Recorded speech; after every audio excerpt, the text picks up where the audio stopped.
Hi, Holly. Welcome to the Business Spotlight. Thank you. Hello. Thank you for having me. For the benefit of our viewers, can you tell us what you do and how long you've been in business for? Yep. So I run a niche catering company called Graze. We specialize in grazing tables. We also do box deliveries and platters. So a mini grazing table in a box delivered to someone you love. And how long have you been in business for? This June will be our 3rd year anniversary. Can you believe? Wow, that's gone really fast. So fast. Yeah. What motivated you to start the business? I worked the first 3 months of the pandemic in my usual day job, my desk job, and juggled pandemic life, and children not being in school. And then I finally got furloughed in the June, which was a massive shock to me because I was actually really, really busy in the sector that I worked in. Nothing to do with catering. And I'm just not very good at sitting still. And I was really trying to process the reasons why they chose me to be furloughed over other people. I know it wasn't a personal thing, but it was still a tough mental battle for me nonetheless. Yeah. So I just thought, I just can't sit and wallow in self-pity. I did that for a couple of weeks. I sat there. But after that, I really looked deep inside and thought, what is it I want to do? I've got to do something to keep me amused and keep my brain active. And having searched through lots and lots of different things, I came across the grazing concept again. I thought, yes, that is where I'm going to go. So was having a business something that you always wanted to do when you were growing up? I've got 3 elder brothers who are all very successful entrepreneurs in many different ways. And I think it was just something that I always leaned in towards. And I started my first business having come out of sort of a non-existent maternity leave with my first child in my 20s, and sort of started a first business then. And unfortunately, it didn't go as well as I'd hoped. So I had to kind of fold that business, and I just parked it and said, well, clearly I'm not meant to run my own business, therefore I'll go and work in the corporate sector. So that is exactly what I did, and parceled it up and put it behind me. Yeah, but obviously there's unfinished business because you've come back and started again. Yeah, I think, I was very young when I first started my business. I was 22. I had a small baby, recently married. And I just wasn't ready in myself. I wasn't who I am today, and I just wasn't ready to take that leap, and I just didn't know what I was doing. Fair enough. So now that you've been running Graze Me for about 3 years, or coming up to 3 years, what have been your biggest challenges in running the business? My biggest challenge has been trying to do it all. I've learned so quickly, but it hit me hard that burnout is a real thing. And if you try and juggle everything, you will end up falling over. And that's exactly kind of what happened to me. And it makes you sit back and take stock. You, as much as you want a business that's going to succeed, and you want to, ultimately make money and make a good life for your family, it cannot be at the cost of your health and your mental health. Yeah.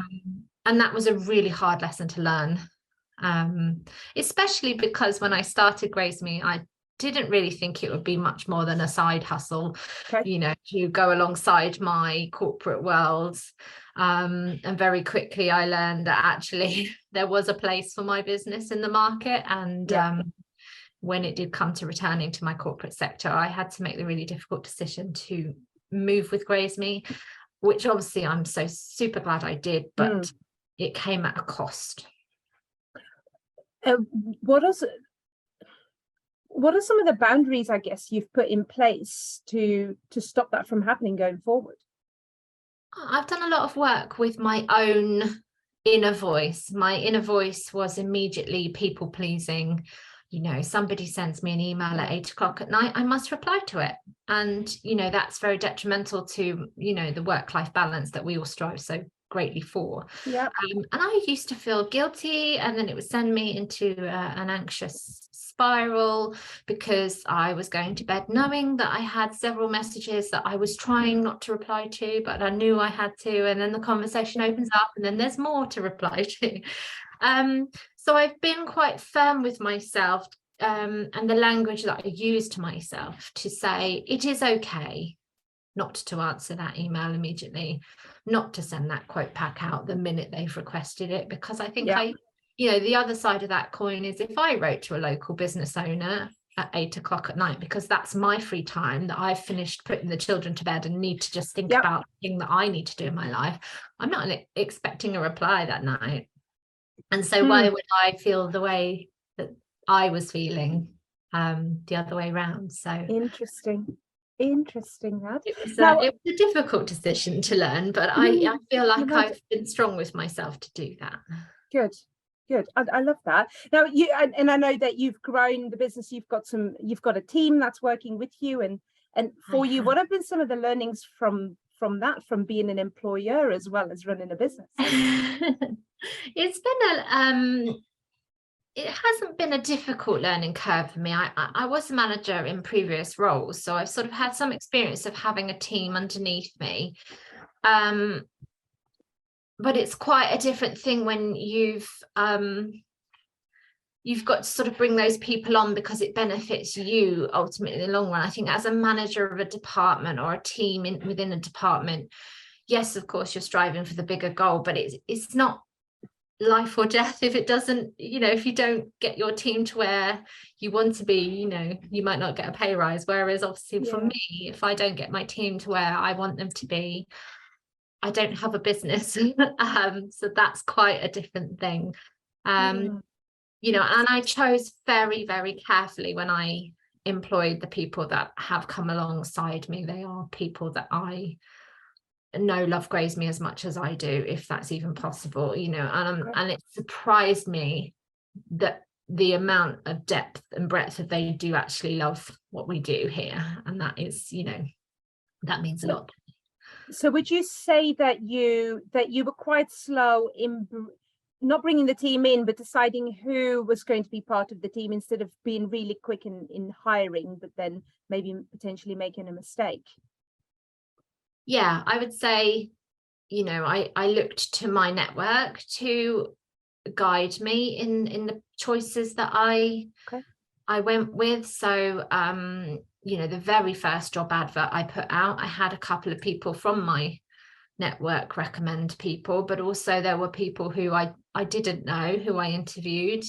But ultimately I decided, you know, it would be beneficial for me to have people that came highly recommended, who could be vouched for in terms of personality. And I think, you know, that has proved itself, because they're still with me. So interesting. Love that. I love that. That's a great one. That's a great one. What kind of opportunities do you see, like, in your industry in the next 3-5 years? I've seen quite a shift this year, having sort of been fairly clear of the pandemic, touch wood, for you know, around 12 months ish now. You know, this time last year we were just coming out of the whole Omicron has come, and we don't know what this strain of coronavirus is going to do. And as it's turned out, it's been a much milder one, so people have been much more happy to get together. So we've seen a growth in our, obviously our bookings, but also our sizes of our bookings. So people are much more happy to be together in a room now. And as a result of that, I've seen a lot of my competitors locally, you know, drifting away. They aren't there anymore. You know, and I think, you know, a lot of people started very much in a similar situation to me, where they'd been furloughed and they were looking for an opportunity to run alongside their lives. And, you know, they did the best they could when there was the demand that we had during those lockdowns, where we were delivering grazing boxes left, right and centre. And I think they did hugely well off the back of that. But coming out of that sort of world where people's mindset shifted, you know, they don't want things delivered at home, they want to go out, they want to socialize, they want to see people again.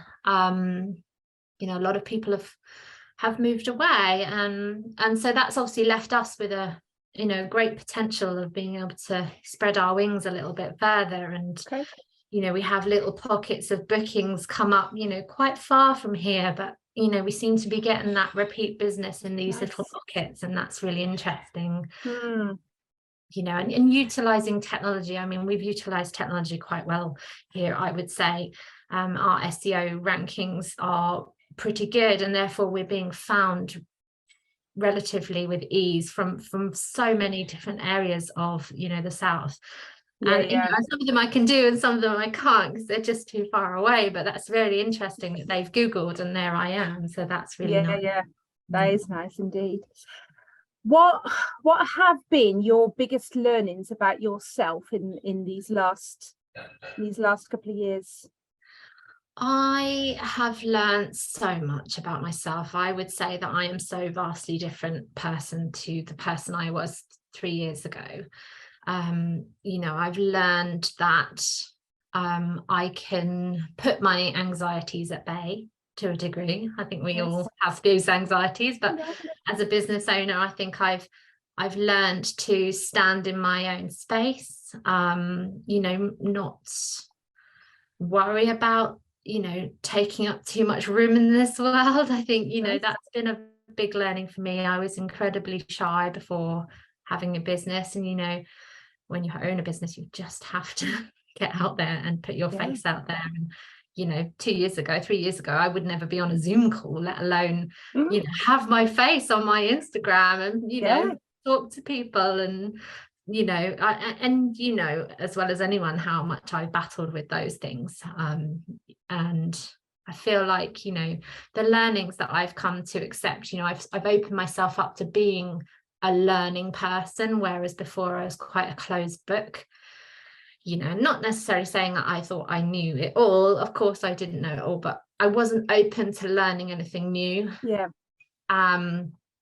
Whereas obviously I've been doing, you know, reading business books and trying to better myself in those respects, and you know, that's helped me empower the people around me. So I'm you know, a huge cheerleader of everybody in my network, and that is down to being more accepting of myself and who I am, and not feeling threatened by people, which, you know, is a massive step for me personally.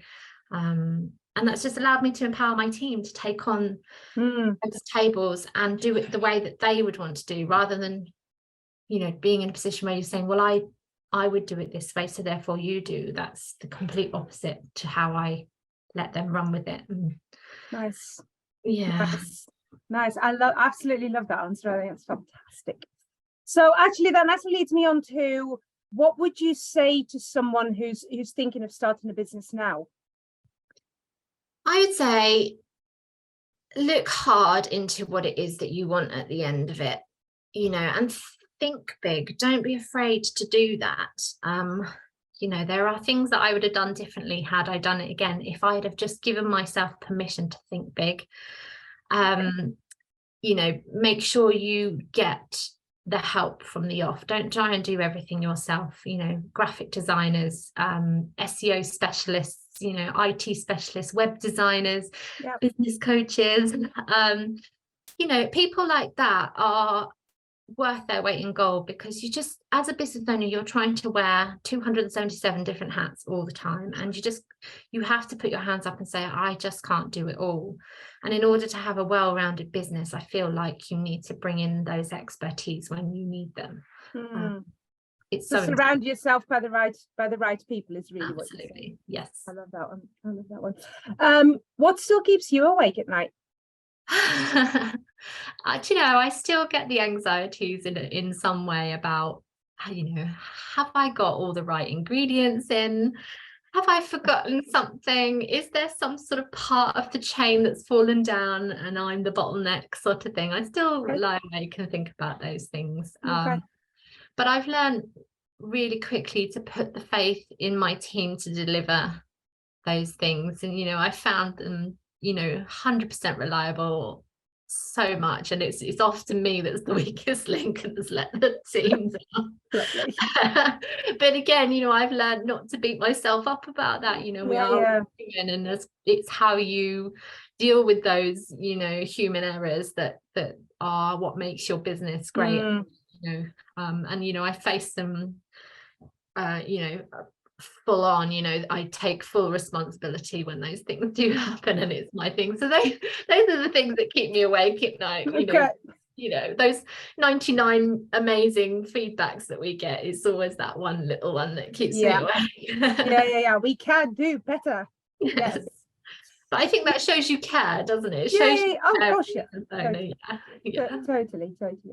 You've kind of alluded to it already, but if you started a business again right now, what would you do differently?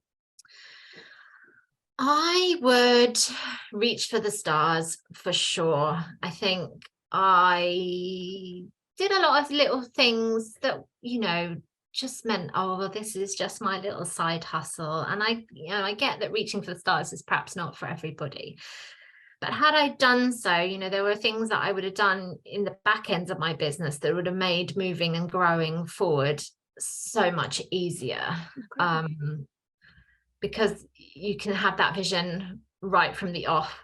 And I think, you know, I did do a lot of things right. I did get those people in. I did, you know, instruct services of people that could help me reach bigger and better every single time. But yeah, I definitely would put those boundaries in place much sooner. And not take every little thing that came my way. I think learning to say no is such a powerful thing. And, you know, I have been burned on several occasions because I was just overriding my gut feeling with things. And I think you just got to learn to trust your gut. And that's what I didn't do on some occasions, and it saw me wrong. So that was my advice. Yeah. Okay. And to nicely round off this interview, where are you in the business going in the next 5 years? Well, it's an interesting one, and the one that I've battled with a lot this last sort of quarter is actually, where do I want to go now? I have a really good team of people around me who are helping me grow the business, you know, so that I can take more bookings and all of that kind of stuff. They've allowed me to take some time back during the weekends, which obviously I was working 7 days a week before. And this year I'm focusing solely on a sort of consolidation year. So we've expanded the team from 1 this time last year to 6 during the year. And they're all working amazingly well, but obviously I just want to keep building their confidence, keep building their skill set, and just keep enhancing what we're doing. I think what we're doing is great. And as long as we can continue to build on that this year, then next year we'll be in a good position for some more, you know, quick growth, shall we say. Quick growth. What's one thing you'd still want to do in the next 5 years? Not business, but you. For me personally, or for me personally, it's the tough one. I want to get myself into a position where I'm doing strategic parts of the business so that I can take more time for myself personally, which would mean getting back to some of the hobbies that I have gone by the wayside over the years. I've been doing Graze Me, you know, such as, you know, I used to do Pilates several times a week. You know, we used to go for very, very long dog walks, and we just, you know, it feels everything's a bit of a rush these days to get back to Graze Me, to do Graze Me, this, that, and the other. So I would like to get to the point where I can have those, I was going to say carefree. There's never a carefree day when you're a business owner, is there? But do you know what I mean? Just to get back some balance. And, you know, I think I've done really good steps to do that this year. Well, this year just gone, but I would like to feel like I'm back in control of my actual things that spark joy for me as well. Okay. I absolutely love that. That's a great one. Absolutely fantastic. Well, thank you very much for your time, Holly. It's great to find out a little bit more about you and your business. And for everybody watching, see you at the next Business Spotlight.